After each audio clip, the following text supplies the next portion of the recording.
మీకు ఈ వీడియో నచ్చినట్లు ఈ వీడియోని లైక్ చేయండి, సబ్స్క్రైబ్ చేయండి. రణవీర్ మళ్ళీ అమర్ వాళ్ళ ఇంటికి రావడంతో మనోహరి రణవీర్ని చూసి చాలా చాలా టెన్షన్ పడుతూ ఉంటుంది. అప్పుడే అమర్ రణవీర్తో, రణవీర్ మీది కోలకత్తా కదా అని అనడంతో, అవును జీ అని రణవీర్ అంటాడు. ఏంటి జీ కోల్కత్తా కదా అని అలా అడుగుతున్నారేంటి, ఏదైనా అని రణవీర్ అడగడంతో ఆ మనోహరి, అమర్ ఏంటి కోలకత్తా గురించి ఎందుకు అడుగుతున్నారు, ఆ పేరు ఎప్పుడు ఎందుకు తీశాడు అని మనోహరి మనసులో టెన్షన్ పడుతూ ఉంటే ఆరు ఇదంతా దూరం నుంచి చూస్తూ వింటూ ఉంటుంది. అప్పుడే అమర్ రణవీర్ ఇద్దరు కూడా బయటికి వచ్చి మాట్లాడుకుంటూ ఉంటారు.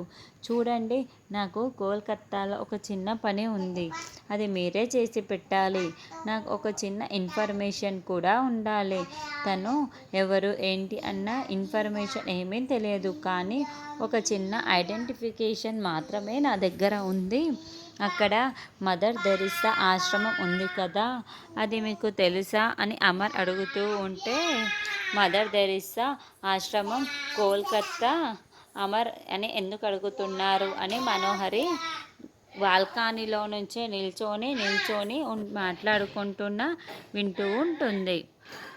తెలుసు జీ, చెప్పండి జీ, మీకు ఎటువంటి సహాయం అయినా చేస్తాను అని రణవీర్ అంటాడు.